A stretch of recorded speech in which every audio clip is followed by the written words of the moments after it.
Okay, let's go through some basics. If one of your children, boy or girl, comes down and says to you, "Oh, I'm bored," get one of these. It's only 20 quid. Literally, go down your local model shop. You can buy it on the internet. It's called a West Wing Swallow. Inside, you are going to have various packets of wood. The uses we'll go through with in a moment. You've got some instructions, which again I'll talk you through. And the equipment that you are going to need to acquire is dead simple. All you're going to need is some glue. The best form of glue is to get something called PVA. You could use super glue, but if you're building on this sort of scale, two things. One, PVA is more flexible. Super glue can be more brittle. You'll build it quicker, but the second is not very good on your health if you're breathing that in all the time in a closed-in space. So what you're looking for is a quick drying PVA. The other thing is sharp knife, surgical scalpel, readily usable at most shops. You're going to need a steel rule, a couple of little bits of sanded, little tip here. You don't have to go to mega expense. Even if mum's not looking, get one of these little nail files, the sandpaper type nail files, brilliant for the little job we're doing here. The other thing is these type of foam blocks, very useful as well. That, and the only other thing you're going to need to build, this is about 1 metre long. It's a bit of chipboard, got some wood underneath to make it square.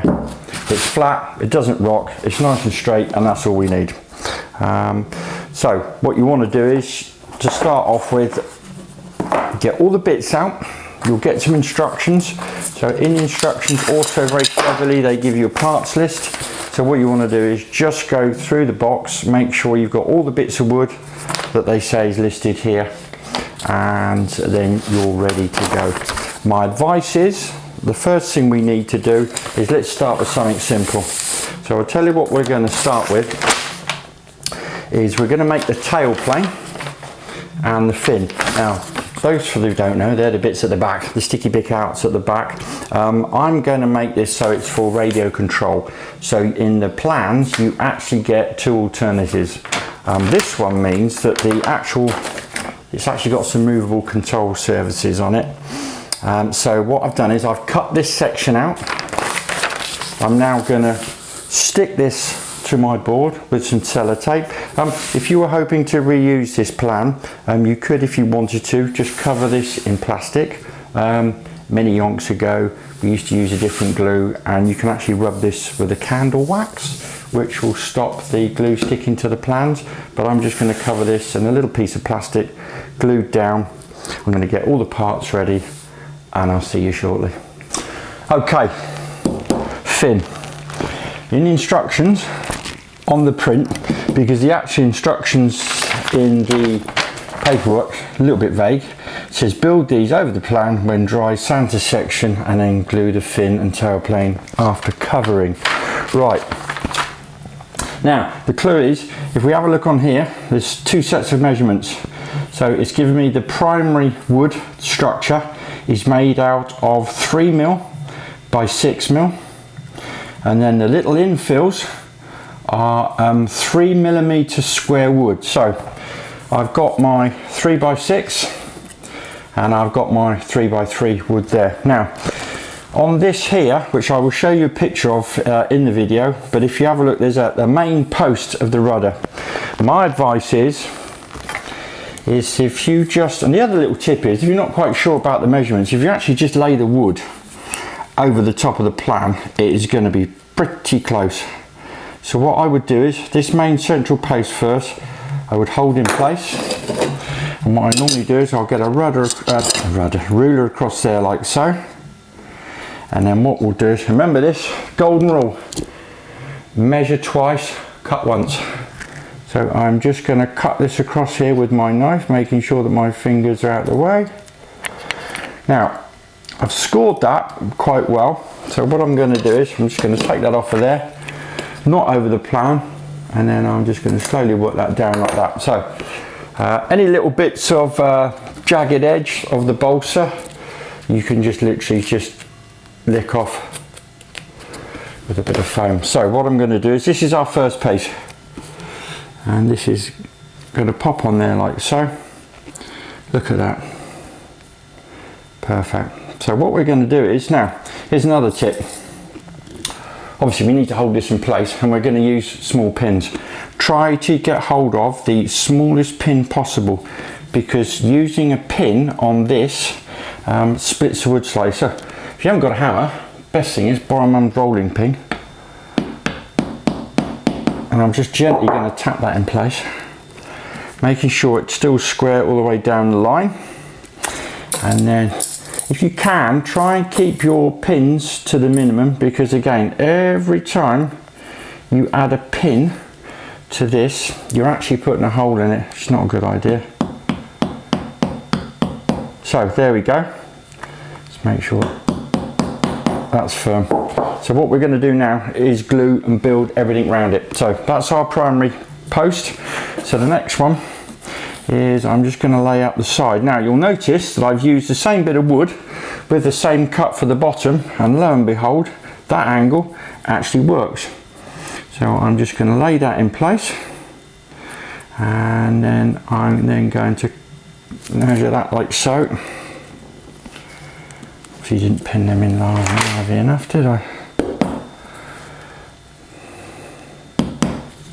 And so again, I'm just going to run that across the ruler, follow it along the line, and I'm just going to score that a couple of times with my knife. And then, so I don't damage the plan, I'm just going to move that off plan and then cut that into place. And then what I'm going to do first is, I'm actually just going to build the whole structure but without gluing it. So we're going to do what we call a dry build first. So I find possibly some of the more expert people would be able to do that without doing that, but I find it slightly easier, and it means you just get your measurements slightly more accurate. And obviously bearing in mind that I'm going to be using the same holes to tap the pins in. There we go. Next major structure is going up here, and this is square ended, so there's no angular cuts to be made. And then we're just going to run that over there like so, and that is then runs the whole length.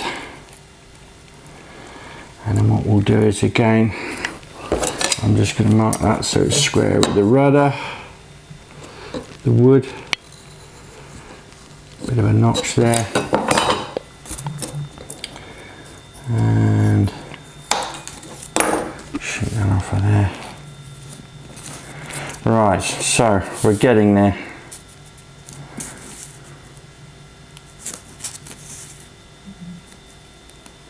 So that's my,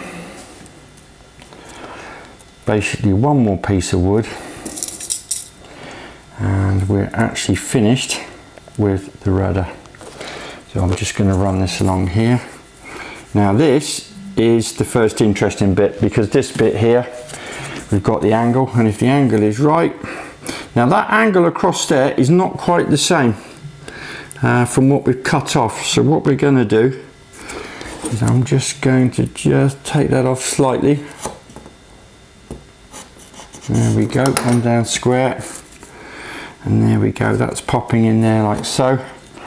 And then just to make sure that that is now tight fitting there, I'm going to run that up the side of the rudder, and then just cut this piece, mark this piece of wood.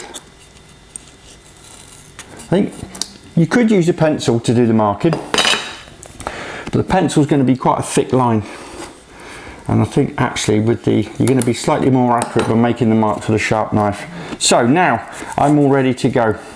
So I've got my bits together, and I'm going to take those out. I'm just going to move them slightly away from the plan. I'm not going to go through the whole construction of the whole glider or the whole tail surfaces like this. This is just to give you some idea of how to build this whole structure. Now I'm going to go ahead and build the whole structure. I shall infill it, and then just show you a couple of bits and pieces as we go along with the gluing.